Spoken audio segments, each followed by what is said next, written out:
Welcome to Japanese cherry blossoms. In 1912, which is over 100 years ago, the mayor of Tokyo gifted 3,020 cherry trees to the president and his wife as a symbol of friendship. So Japanese cherry trees are very meaningful to the Japanese culture. So that was a dear gift of friendship. And 3,020 is a whole bunch. This is a photo of actually my husband that I took when we went to Washington, D.C. in front of one of their art museums. And these are some images of how large the trees have grown over that 119 years of being around. That's a long time. The National Cherry Blossom Festival then happens every year in Washington, D.C., and some of you might have been there before. It's when the cherry trees come into bloom. They have activities and viewings, and they're planted all over the National Mall and along the Potomac River. So people go there and just experience how beautiful they are. In the photo that I've taken here, you can see that they look really white on this kind of cloudy day. But in this photo, depending on the sunlight or what's happening around them, they can either be very pink like this, planted along the Potomac. There's a close-up where it's very pink, but then far away in bright sunshine, they can also look pretty white. And this is another one of the monuments, which I believe is a Martin Luther King monument that's along the river now. That's kind of a new monument. So haname is an experience that was created by the Japanese culture.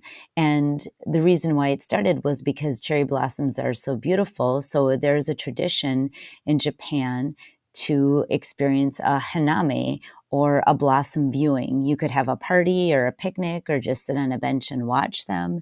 It's kind of like forest bathing now. So this idea of haname has been around for hundreds of years, but it's spread to other cultures, and now it's becoming more popular in the US as well.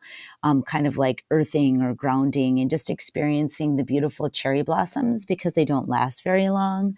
And so just trying to be present with them.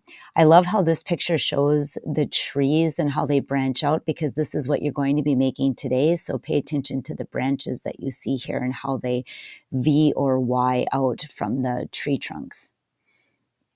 Here's another close-up of the blossoms and how beautiful they are. They're quite thick. So for today's assignment, in the demonstration, I'm going to talk about the rule of thirds, and I will show you how to divide up your paper into 3 equal parts. 3 equal parts along the top, which are going to be longer parts because the top part of your paper is longer, and 3 equal parts on this side.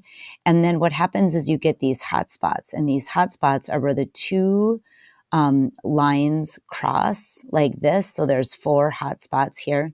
You don't always need some interesting things happening on those hot spots, but it's nice to have something happening on a couple of the hot spots.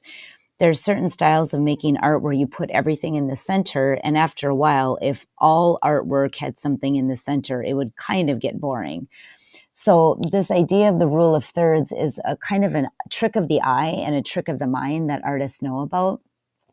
If you can put some interesting information on I would say like 2, but definitely 1 or 2 hot spots like this, what happens is it gets your eye moving around the artwork, and it kind of stays in the artwork, and it's hard for someone to kind of look away.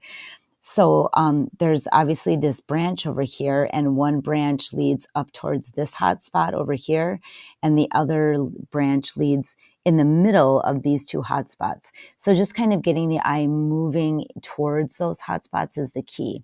So this is one of the things you'll do.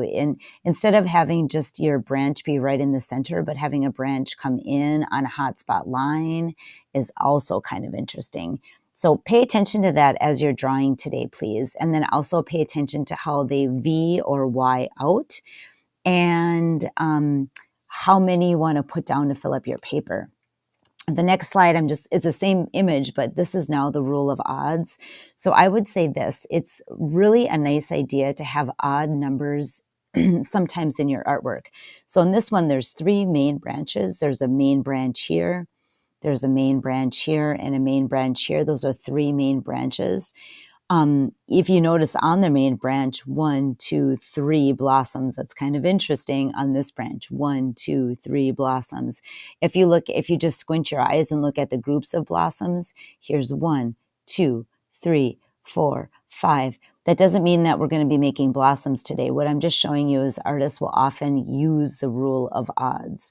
So today when you're drawing, I would strive for like 3s and 5s. You can get little ones off too that aren't the main ones, but strive for a rule of odds. And think about that when you're looking at other artwork. It's an interesting idea that we'll explore more in 4th grade. Today, what you're going to do is draw down your branches, first of all, with a pencil. And after you get that done, thinking about the rule of thirds and the rule of odds, you're going to be creating a soft chalk background. And then when we go to paint, the blossoms and the branches will be the star of the show later on. So I'm looking for soft, blurry backgrounds with not too many colors. You could do like pinks and yellows maybe, or pinks and oranges. You could do blues and greens, colors that are next to each other on the color wheel, and the color wheels in front of the classroom. So thinking about our learning targets today, please use the rule of thirds, the rule of odds, smooth color blending, so not looking for any blotchy things in the background, and use analogous colors, which are colors that are next to each other on the color wheel. And that would be a successful drawing for today. Have fun, friends. Bye.